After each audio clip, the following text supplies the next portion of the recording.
This week on Inside the Issues, I speak with Lawrence Wilkerson on the state of the American empire. Hello and welcome to this week's edition of Inside the Issues, a CIGI online podcast. I'm David Welch, CIGI Chair of Global Security at the Balsley School of International Affairs and Senior Fellow here at the Center for International Governance Innovation. And I and my colleague Andrew Thompson are always pleased to welcome a guest into the studios here once a week to talk about important issues on the global agenda. And today, it's a great pleasure to welcome Lawrence Wilkerson, who's a professor of government and public policy at the College of William and Mary, and also long-time distinguished member of the United States Armed Forces, as well as former Chief of Staff of Secretary of State Colin Powell. So welcome to CIGI. Thanks for having me. And you have an abiding interest and are working on a book, as I understand it, on the fate of the United States. And let's start with talking about the word empire, which is always an intriguing word. I know there's a debate as to whether the United States counts as an empire, but you embrace the word. So perhaps you could tell us why you think that's a fitting term. My students have given me some insights into this, particularly from the point of view of their thinking, they being the new generations coming up. We've had a lot of discussions about this. They want to say it's a commercial empire. They want to say it does not have the trappings of, for example, the Roman Empire, or the Assyrian, or even the British. It's more of a commercial empire. And my response is we have military forces all over the globe. Some have been in places for as much as half a century. We have a Navy that sails the high seas. We have interest in almost every country in the world. Colin Powell said in his confirmation testimony, every country touches us and we touch every country. The latter part of that is the imperial part, if you will. And the fact that we say we're exceptional and we really aren't a territory of empire of territory, as historically has been the case, I think, doesn't really change the fact that we are an imperial power. That is to say, our influence is awesome. Once had a Chinese mayor of a city in China, for example, who was at Yale University, say, approaching the 2004 elections, we should have a vote. And of course, his audience and I, in some quandary, waited for his answer, and he said, because everything you do influences us. So we should have a vote in your election. Most countries don't have that. We do, and that's imperial. But most people, when they think of empire, to them it connotes a degree of control. Do you think the United States enjoys a significant degree of control in other parts of the world? It's not a formal empire, of course, but... I think it feels like it does more so than it actually does. And increasingly, in this time, its power is going down, partly in proportion to others' power rising, particularly the BRIC countries and so forth. So that's part of the equation that makes the United States lose control. I think immediately post-World War II, when we had 50% of the world's gross domestic product, we made 50,000 airplanes in a single year, a feat we couldn't possibly accomplish today. And basically Japan was in ruins, France, Britain, Germany basically were in the same condition, and we resurrected and rescued a lot of those countries, enlightened self-interest, if you will. We could see the beginnings of this imperial power, and there certainly was control. We are now signatories to 5 different security alliances. They may be feckless to some extent today. You can argue about that, but nonetheless, they tie us in ways, and in an imperial sense, they tie other countries in ways to our purpose and to our control. It's less, and it is getting less every day. And that's my point about the empire in decline. But I think it does fit the definition of imperial power. Mm-hmm. Now, the word power is also important, and there are different ways of exercising influence. My friend and colleague Joe Nye has written extensively about the distinction between hard power and soft power. And he's also increasingly argued that American power has become focused in a particular set of assets, and the hard power, at least, is applicable in a increasingly restricted range of issues and challenges. How's your thinking about the nature of American power now? Is it all hard power and almost no soft power, as some of the critics would argue? Is it a changing blend? Is it multidimensional, unidimensional? How should we think about the kind of power the United States has today as opposed to, say, at the end of the Second World War? I like Joe Nye's formulations as far as they go. I would take them a little bit further in the way your question inclines, and that is that, yes, and this I think is an attribute of declining imperial power. Increasingly, the United States seems to turn to hard power rather than diplomacy, political, financial, economic, cultural, or other types of power. Increasingly, some would say, including myself, that it seems like every problem in the world is a nail and the Pentagon is the hammer. I think that is a sign of decline in imperial power. You suddenly realize that through your other methodologies, you don't have the control you had. The ultimate one is the bullet, the bomb, the bayonet, and so that's the one you exercise more and more. And of course, that feeds your decline because, as Rome exemplifies, you dissipate your power on the periphery of your empire in places that you think are serious, but really in retrospect aren't all that serious. And before you know it, you have little power left to influence anything, including the center. And so you both deteriorate at the center and from the periphery. And that's the end of empire. Mm-hmm. Now, as you're a student of history, so of course you know that the empires come and go, and yes, they must decline. It's just a matter of when. It's how you deal with the aftermath. Right. Now, would you say that the decline of the American empire, as you've characterized it, is simply timely? It's that it's part of the cycle and it's natural, or would you say that the United States has made missteps that have hastened it, or maybe even made smart moves that have delayed it? I think all of the above. Examples would be my conflict, principal conflict anyway, Vietnam, where I think we dissipated a lot of our power, both in terms of prestige, allied confidence, and just plain dollars.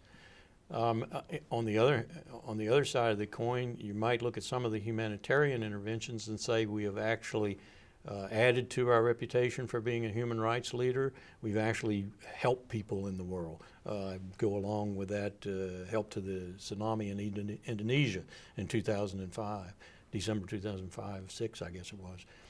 Or, for example, the help to the recent Japanese tsunami and the Daiichi Fukushima disaster there. Those things have helped. But generally, I think we are doing what history says empires are doing. And I go back to the British Empire. The ultimate question becomes, how do you handle the aftermath? How do you handle the decline? How do you handle what comes after the decline when you stabilize again as a middling power, as one Brit said to me recently, or some other kind? Let's say instead of primus inter pares, you're just a bunch of equals out there. And manage that world, because some would say that's a more dangerous world than having a bipolar superpower world or even a single pole world, a Pax Romana, if you will. That's the real question. Do you just go out with a blinding flash of disaster and crisis, or do you go out carefully and slowly over time? Do you have your Suez crisis that finally tells you you're no longer the big boy on the block? And then do you become a fairly decent middling power? I think that's the question. And also, what does the world do while you're doing that? If the world has grown, especially the West, very accustomed to your taking on all the hard security tasks and accomplishing them in whatever manner, imperfectly in most cases, but what do you do if the rest of the world doesn't keep up with that change and fill in the gaps, so to speak? That's a real problem. It could be a dangerous century. Very good, very much so. We'll be back again in a minute with Lawrence Wilkerson. You're watching or listening to Inside the Issues, a CIGI Online podcast. Look for us at cgonline.org, on Facebook, on Twitter, and on YouTube.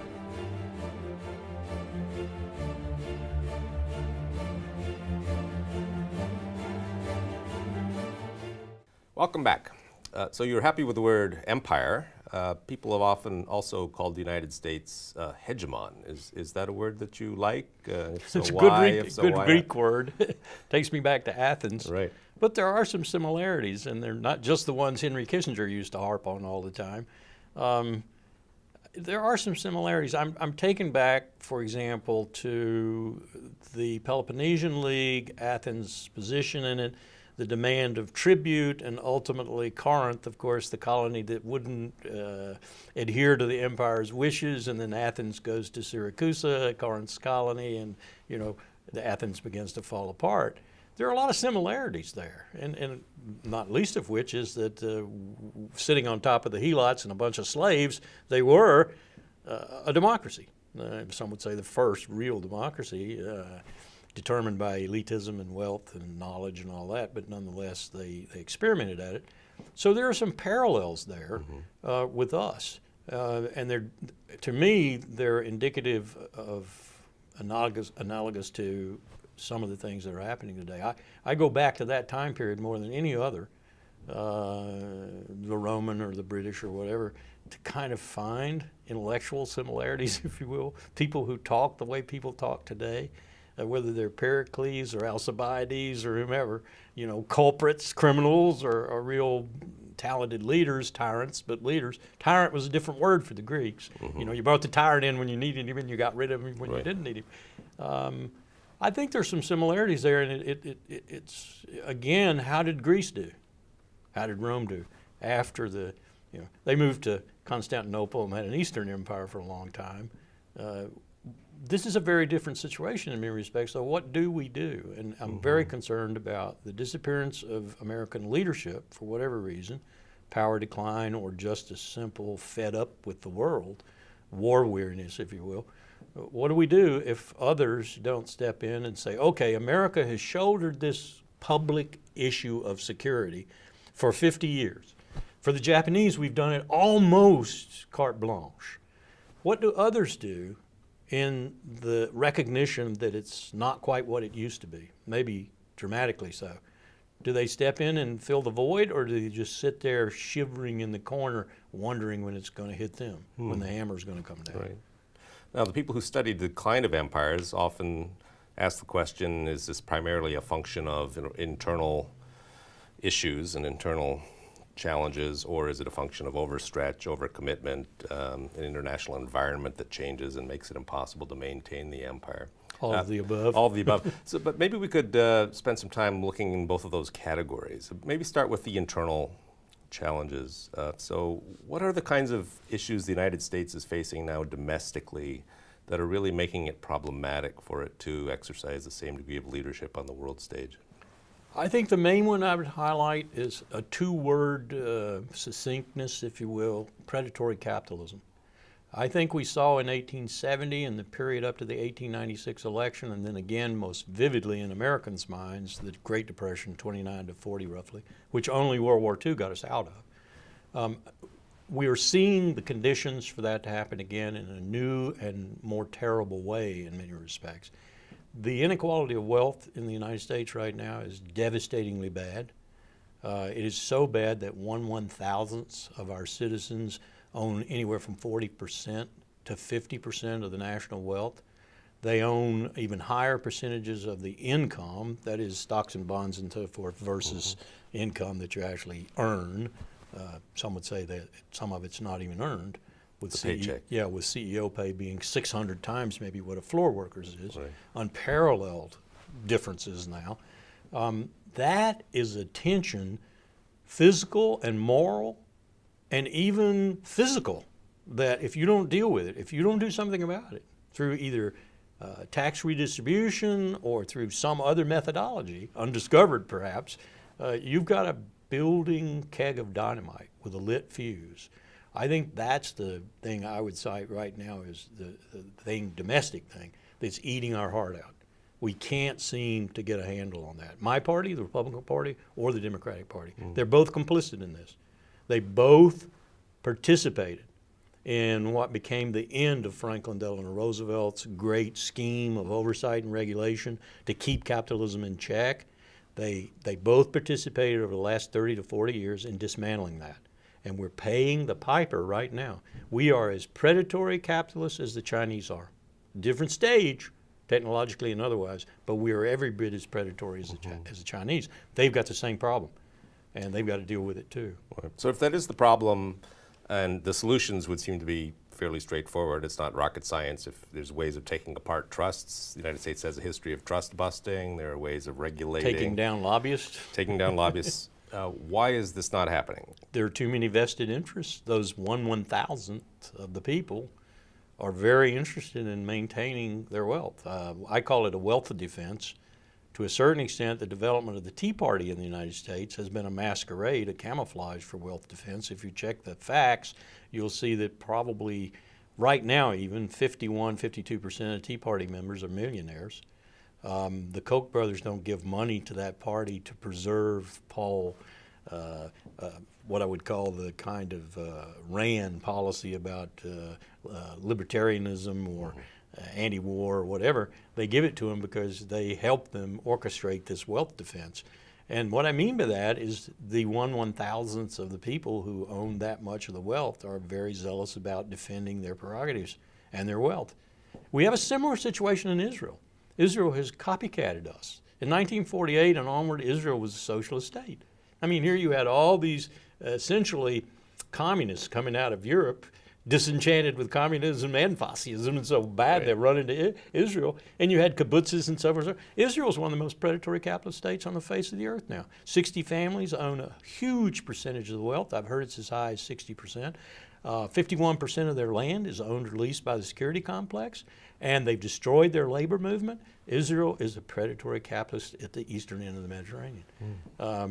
This is very dangerous, I think. It's very dangerous both for Israel, and it explains to a certain extent why Avigdor Lieberman and Bibi Netanyahu have been able to hold on to political power when most Israelis would like to get them out of there.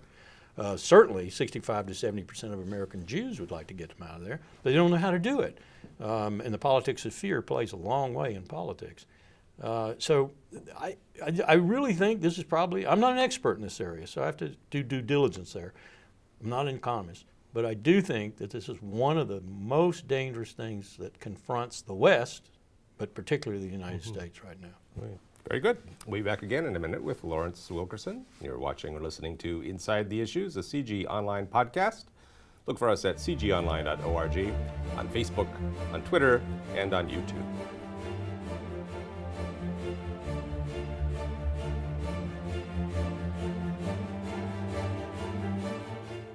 Welcome back. Before we turn to the international environment, one more question for you on the domestic side. There is the view that the U.S. government was designed from the outset not to work, and it doesn't. How much of the problem is the fact that the U.S. Constitution provides a recipe for gridlock and a real brake on change? That's an excellent question, one I've pondered at length, and I think the answer to that is yes, it is inherent.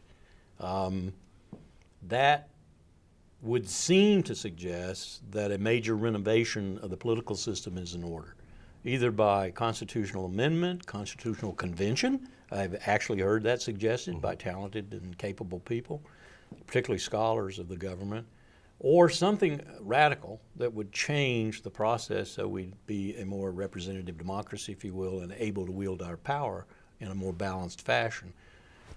I don't think that's going to happen, and I think it's because of about 320 million Americans who are not going to be in there pushing for that to happen. So what are the other alternatives? Well, the other alternatives, the one I think that's coming, looming large, and maybe the catalyst is crisis so deep that you have to change, both governmentally and even to the extent that you reestablish or have a different moral foundation for what your republic stands for. I think climate change presents that crisis. I think the depths of the crisis presented by climate change is either going to kill us or remake us. I hope it's the latter, and I'm working towards it being the latter. But I see that as the profound crisis, almost like World War II was vis-a-vis the Great Depression, but writ much larger because it's global as well as national. That could change the fabric of this republic, and if it's smartly met, even at the last minute, well led, over time, it could change us for the better. Right. It could also destroy us. Well, the United States is a great innovation society, so if anyone's going to find a way to deal with it, it's to our strength. Yes, it'll be the U.S. Turning to the external environment now, so looking back over the last several decades, how has the United States, in your view, played its hand internationally in dealing with various challenges around the world? Has it correctly identified and correctly diagnosed the challenges, or misidentified and misdiagnosed, responded more or less appropriately, inappropriately? What were the success stories and what were the failures? Again, all of the above, and let me give you a couple of examples. One, the U.S.-China relationship, I think, has been managed rather well and on a sustained basis through a number of presidents, starting with Nixon and Kissinger and the opening to China and the rebalancing, if you will, of the Cold War opponents through the present. Even Colin Powell and George W. Bush were able to manage what he called the most important strategic portfolio America had, U.S.-China, basically because Powell understood the importance of it in every respect, and Bush understood the importance of it for Walmart and the economic aspects. So they worked together, and we were able to keep the vice president, for example, and the secretary of defense from essentially using Chai Shui-bian, then the leader of Taiwan, from going for independence in a very verbal, vocal, public way, and probably starting a war in the Strait and dragging us into it. That's not too dramatic a statement. We actually spent 4 years keeping the Pentagon from making China the new Cold War opponent. And that was a major accomplishment, I think. And President Obama has picked up on that, and we're still managing that portfolio. Big success there. If China becomes a global and regional stakeholder with responsible foreign policy and so forth, we will have achieved a great deal. We're on the other side. Well, look at what we did with the expansion of NATO. I was there in George H.W. Bush's administration when Colin Powell came back and debriefed me on what Edward Shevardnadze and Jim Baker and ultimately George H.W. Bush, Francois Mitterrand, Helmut Kohl, John Major, Maggie Thatcher, others in London, and a host of lesser players, but primarily Yeltsin in Moscow, Gorbachev, Yeltsin, had agreed that if the most incredible thing in the latter 20th century was to take place, the reunification of Germany peacefully, that we'd have to guarantee Moscow that NATO would come not, as Baker put it, not 1 inch further toward Moscow. What did we do after George H.W. Bush left office? We not only went an inch, we went all the way to Tbilisi, to Georgia. And we're contemplating going to Ukraine, not quite geographically the same reach, but still more dangerous. What have we done now? We've provoked Moscow into a very understandable move to counter us. And it remains to be seen whether that becomes even more dangerous as they look at the Baltic states for essentially the same reason. And maybe they're making sounds now like maybe they might move towards protecting their Russian citizens in Estonia, Lithuania, and Latvia, as they did in the reaches of Ukraine where Russians dominated. That's a very dangerous development, and I think largely we precipitated it. That's a very bad move. We're in the middle, undetermined yet. Our policy towards perhaps the most influential player vis-a-vis China in the Pacific, Japan. Are we really courting Abe and Japan's leadership to grow up right now, to join the arms sales of the world, to put a military out, very formidable military incidentally, that looks more like the American military? Are we asking him to get rid of Article 9 in his Constitution, denouncing war? Are we asking Japan to be a normal nation? And how fast is that going to happen? How are we going to help it happen if it happens? And what are we going to do about it when it does happen? And more importantly, what is Japan going to do, particularly vis-a-vis China when it happens? This is sort of in the middle. I don't know where it's going. So you got a positive, you got a negative, and you got one in the middle. Right. Now the headlines are very much these days more about Syria, Iraq, the Middle East writ large, less about Afghanistan, but Afghanistan is still a very important story for the United States and its commitments around the world. Are we overblowing these problems? Are these problems comparable to maintaining good relations with China and Russia? Are we devoting the right level of resources? Are we approaching these problems in a sensible way, or is this effectively a squandering of American soft power and hard power? I hope the answer to that question today is we've learned and we are doing it in a way that looks sagacious, wise, and maybe productive of positive results. And by that I mean working with Iran vis-a-vis Iraq and Syria, working with Turkey, working with our Gulf Cooperation Council allies, and ultimately working with the government in Baghdad so that they can take care of the problems while we give them a little air power help. I hope that's what it will evolve into. I hope that's what it's being right now. I hope that's going to be a positive result. I'm not at all confident because I've seen what we can do. We, the United States, the imperial power, we started all this when we invaded Iraq in 2003. Laying what's happening in the Middle East at any other cause's feet right now is probably wrong. Was it going to happen in some fashion eventually? Probably. But did it need to happen in the swift fashion it has happened and in the dramatic and dangerous fashion it's happened? No. We started. We destroyed the balance of power when we took out Saddam Hussein. That's realpolitik. There is no longer a balance. You either stay and be the balancer or you build a new balancer. In this case, I hope we're working on Iran for eventually being sort of a tripartite balance, usually Israel at the top, Iran over here, and the GCC over here. That would be a nice outcome and stability restored and people having a better chance at life. The bigger problem, though, that we didn't unleash, but we gave a major push to, is the enormous amount of people under 35 and even people under 25, male particularly, that have absolutely no prospects. They simply have no prospects and are now flocking to the banners of the Islamic State. 3,000 this morning I learned from intelligence from Tunisia, 1,500 from Morocco, God knows how many from Libya, because that's where al-Qaeda in Iraq came from largely, was Libya. So we are pushing together. We are forging an alliance against the empire out there in Iraq and Syria. And how we handle this, as you intimated in your question, is very important. And we can make it much worse. We don't need to overblow it, but we could make it much worse. We could be creating a self-fulfilling prophecy. It is important that we take care of this, and our allies principally carry and when I say allies, I mean countries like Turkey, the GCC, and so forth, that they take care of the lion's share of it, but that we're there to help them and support them when they do, and to prompt them to do it. A very, very complicated set of tasks there. We'll be back one last time with Lawrence Wilkerson. You're watching or listening to Inside the Issues, a CIGI online podcast.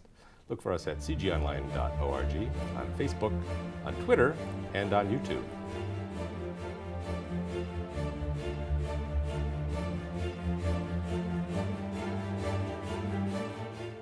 Welcome back. So in the last few minutes we have, if it's all right with you, I'd like to ask your opinion about the United States position on global governance. The United States for a very long time has been, on one hand, a great supporter of building institutions and processes of global governance, but also very shy and very hesitant to sort of buy into them too far or give them too much in the way of authority. Where should the United States be now on things such as trying to reinvigorate the UN, signing the UN Convention on the Law of the Sea, promoting rather than resisting activities of the International Criminal Court and universal jurisdiction and so forth and so on? Is the landscape changing with respect to American interests in global governance? The last president in the post-World War II era, and arguably the first president in that era exclusively, Dwight Eisenhower, was the last advocate of what you've just described passionately.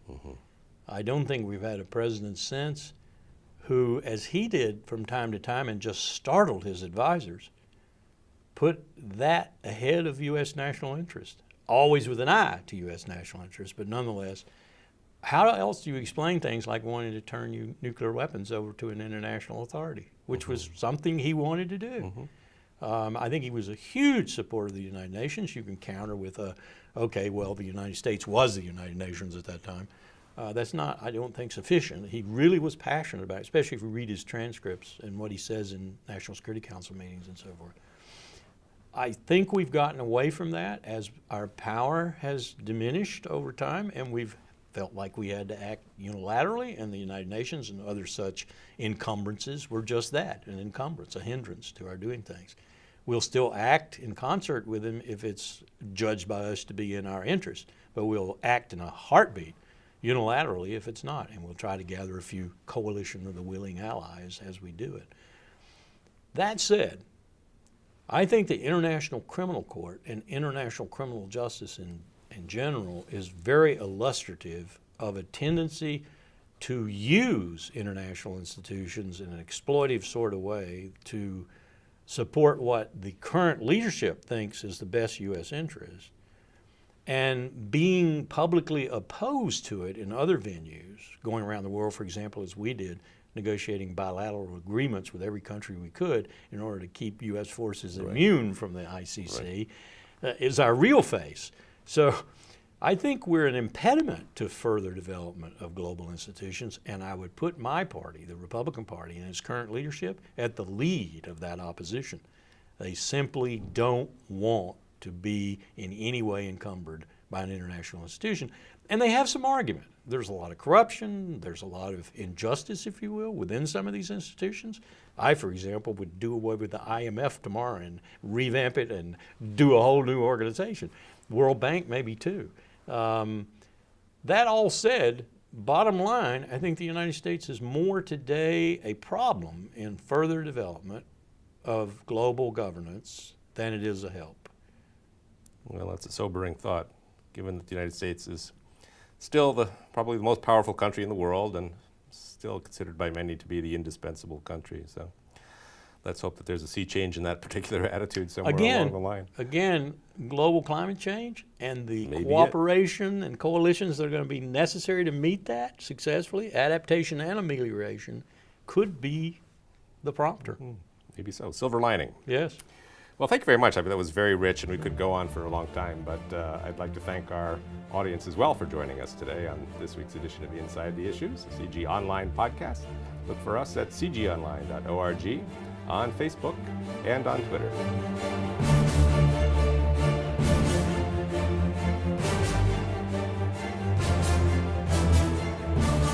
Welcome a guest into the studios here once a week to talk about important issues on the global agenda. And today, it's a great pleasure to welcome Lawrence Wilkerson, who's a professor of government and public policy at the College of William and Mary, and also long-time distinguished member of the United States Armed Forces, as well as former Chief of Staff of Secretary of State Colin Powell. So welcome to CIGI. Thanks for having me. And you have an abiding interest and are working on a book, as I understand it, on the fate of the United States. And let's start with talking about the word empire, which is always an intriguing word. I know there's a debate as to whether the United States counts as an empire, but you embrace the word. So perhaps you could tell us why you think that's a fitting term. My students have, and that's imperial. But most people, when they think of empire, to them it connotes a degree of control. Do you think the United States enjoys a significant degree of control in other parts of the world? It's not a formal empire, of course, but... I think it feels like it does more so than it actually does. And increasingly, in this time, its power is going down, partly in proportion to others' power rising, particularly the BRIC countries and so forth. So that's part of the equation that makes the United States lose control.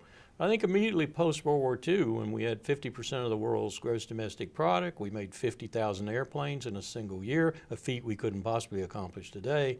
And basically Japan was in ruins, France part, if you will. And the fact that we say we're exceptional and we really aren't a territory of an empire of territory, as historically has been the case, I think, doesn't really change the fact that we are an imperial power. That is to say, our influence is awesome. Once had a Chinese mayor of a city in China, for example, who was at Yale University, say, approaching the 2004 elections, we should have a vote. And of course, his audience and I, in some quandary, waited for his answer, and he said, because everything you do influences us. So we should have a vote in your election. Most countries don't have that. We do, and giving me some insights into this, particularly from the point of view of their thinking, they being the new generations coming up. We've had a lot of discussions about this. They want to say it's a commercial empire. They want to say it does not have the trappings of, for example, the Roman Empire, or the Assyrian, or even the British. It's more of a commercial empire. And my response is we have military forces all over the globe. Some have been in places for as much as half a century. We have a Navy that sails the high seas. We have interest in almost every country in the world. Colin Powell said in his confirmation testimony, every country touches us and we touch every country. The latter part of that is the imperial.